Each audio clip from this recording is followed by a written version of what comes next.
ধানের শীষ নিয়ে টানাটানি কেন প্রশ্ন মির্জা ফখরুলের। স্বৈরাচার বিরোধী গণঅভ্যুত্থানের শহীদ নাজিরউদ্দিন জেহাদের ৩৫তম শাহাদাত বার্ষিকী উপলক্ষে আয়োজিত অনুষ্ঠানে বক্তব্য দেন বিএনপির মহাসচিব মির্জা ফখরুল ইসলাম আলমগীর। ছবি প্রথম আলো। বিএনপির নির্বাচনের প্রতীক ধানের শীষ নিয়ে অযথা কেন টানাটানি প্রশ্ন করেছেন বিএনপির মহাসচিব মির্জা ফখরুল ইসলাম আলমগীর। কারো নাম উল্লেখ না করে তিনি বলেন, ভাই, আমরা তো তোমাদের মার্কাতে বাধা দিইনি। তোমাদেরকে তোমাদের মার্কা দেবে নির্বাচন কমিশন, সেটা নির্বাচন কমিশন সিদ্ধান্ত নেবে।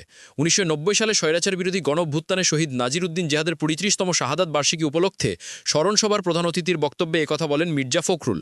আজ শুক্রবার রাজধানীর রমনা ইঞ্জিনিয়ার্স ইনস্টিটিউশন মিলনায়তনে এই অনুষ্ঠান হয়। আয়োজন করে শহীদ জেহাদ শিল্পী সংসদ। শাপলাকে নির্বাচনী প্রতীক চাই জাতীয় নাগরিক পার্টি, তবে নির্বাচন কমিশন এই দলটিকে এই প্রতীক দিতে অস্বীকৃতি জানিয়েছে। গতকাল বৃহস্পতিবার এনসিপির মুখ্য সমন্বয়ক নাসিরউদ্দিন পাটোয়ারি নির্বাচন কমিশনে এক বৈঠকের পর তাদের দাবি পুনর্ব্যক্ত করে বলেন, হয় শাপলা প্রতীক দিতে হবে, নয়তো ধান সোনালী আঁশ বাদ দিতে হবে। এই শর্ত নির্বাচন কমিশনকে দিয়েছে এনসিপি। নাসিরউদ্দিন পাটোয়ারি বলেন, শাপলা প্রতীক ছাড়া এনসিপি নিবন্ধন নেবে না।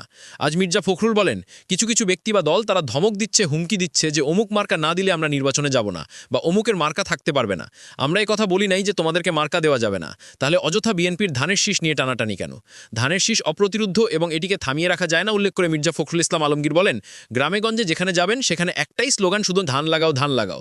এটাই হচ্ছে প্রধান সমস্যা। ওই জন্য ধানের শীষকে রুখে দিতে হবে, আটকে দিতে হবে। কারণ ধানের শীষ জিতে গেলে ওই যে বাংলাদেশের শত্রুরা আছে, সে শত্রুরা তাদের সব ষড়যন্ত্র থেকে পরাজিত হয়ে চলে যেতে বাধ্য হবে।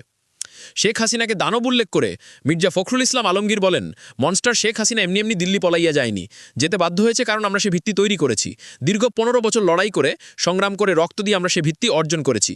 কয়েকদিন লাফালাফি করলে গণতন্ত্র হয় না, এমন মন্তব্য করেন মির্জা ফখরুল ইসলাম আলমগীর। তিনি বলেন, গণতন্ত্র গড়তে হলে অনেক পরিশ্রম দরকার, ত্যাগ দরকার, জনগণের কাছে যাওয়া দরকার। বিএনপি গণতন্ত্রের জন্য জনগণের কাছে যাওয়া পার্টি।